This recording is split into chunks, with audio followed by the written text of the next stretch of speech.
The only thing you can rely on in today's workplace is uncertainty. It used to be that change was an event, and now it's business as usual. Constant change is a reality for all organizations and individuals. Changes in the workplace have never been at a higher rate or faster pace than they are right now. Most people grapple with multiple disruptions, from mergers and acquisitions to restructuring, pandemics, and digital transformations. There is little time to plan for, let alone implement change, which can be overwhelming. It is overwhelming. Being successful in change is not about being perfect. It's about being fast and effective so you can move on to the next task or issue. Acting quickly is essential for managing change-related tasks. The speed of execution matters. The biggest challenge most leaders and managers face when working on a change initiative is knowing what to do when faced with a new situation. For many, their career experience doesn't provide the context needed to quickly take the best action that will move them forward. A marketing manager can easily create a brand positioning statement for a new brand given their years of experience. They have the knowledge, skill, and experience to draw upon. However, this doesn't apply to change initiatives where the type of change, the context for it, and the project team are new. Their functional experience isn't sufficient, especially when objectives and stakeholders span across the organization. I was in this position when my boss asked me to lead my first change project. I was still carrying out my regular duties. Overwhelmed and nervous, I had little experience to leverage, and every task was new to me. I needed guidance on staying ahead of the myriad activities, meetings, and decisions suddenly on my desk. Every meeting I attended seemed to have action items I didn't have time to complete. I needed advice on key tasks that I was facing for the first time in a format that was easy to absorb. How could I respond to these situations? I needed simple answers, even simple tools that would allow me to excel and move forward, hacks that I could implement immediately. As David Lee Roth says, you do the best with what you got. I searched for answers and bought books on change management that I intended to read, of course, but survival, not learning, was my priority. There was just no time to become an expert on change. At best, at the end of a long day, I would read the introductions of a few of the books, highlighting everything. I retained nothing. I wrote Change on the Run for you, knowing that you also don't have a lot of time to learn how to manage change, given your work and personal commitments. I have applied the 80-20 rule to hone in on one action to navigate the common situations you are likely to encounter or topics you need to consider. It asserts that you get 80% of the results from 20% of the effort. This principle holds true for change management when you are managing many things at once. It will help you line them up and knock them down. I have divided this book into 3 parts: managing me, managing the work, and managing others, because these are the areas in which you need to excel when working on a change initiative. Each one contains situations you may face and the tasks you need to address to be successful. For each area, I identified the one action that will give you the best outcomes when you are short on time.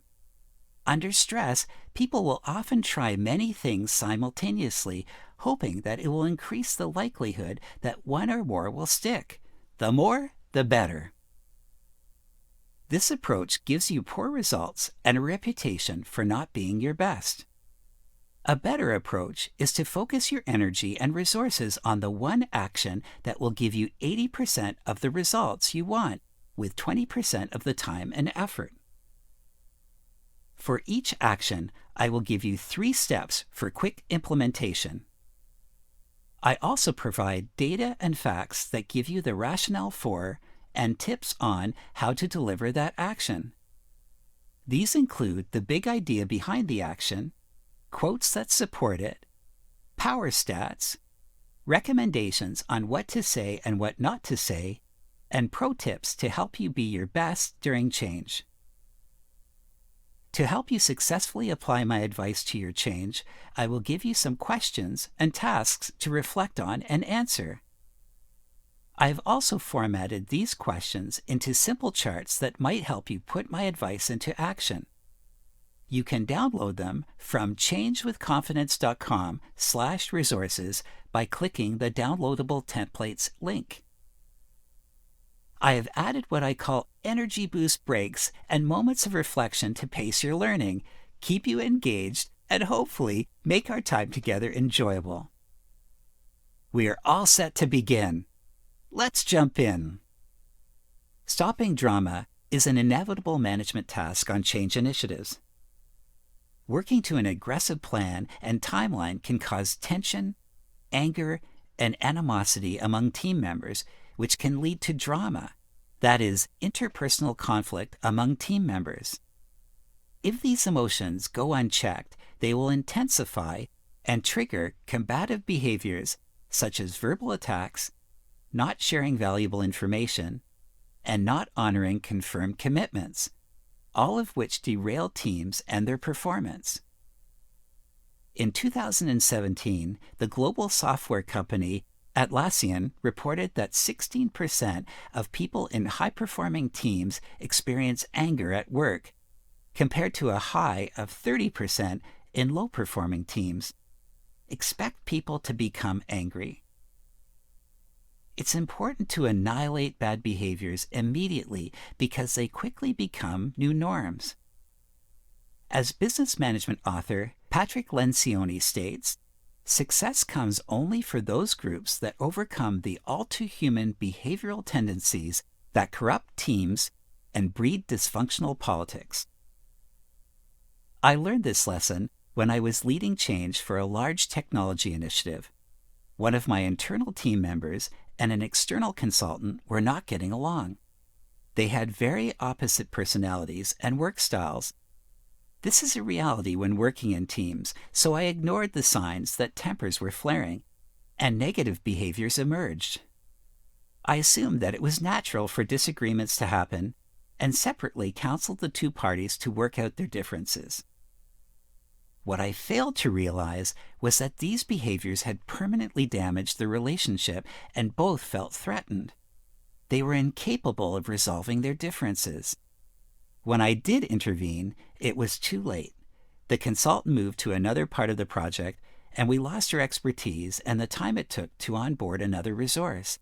I failed to stop the drama in its tracks, and everyone paid the price. To stop drama, bring together the contributors to discuss their dispute and negative behaviors and agree on a solution. The 3 steps to do so are: 1. Immediately schedule a meeting with the involved parties to resolve behavior issues. People need to openly express their emotions before discussing facts, finding common ground, and agreeing on how to move forward. 2. Ask each person involved to share their perspective. Before the meeting, listen to each party's perspective so you know what you're dealing with and they feel heard. At the meeting, let everyone share their views on the situation, including the impacts of the behaviors exhibited. 3. Co-create a solution that will eliminate bad behaviors. Ask the group how they could have acted differently to avoid the issue. Don't end the meeting until they agree to a solution now and for similar issues in the future. Monitoring post-meeting behaviors is necessary to ensure people honor their commitments. And if they don't, leaders must deal with at least one performance issue. To stop drama in your team, create a conflict resolution template to help you understand the dispute between team members. First, write down your understanding of the issue.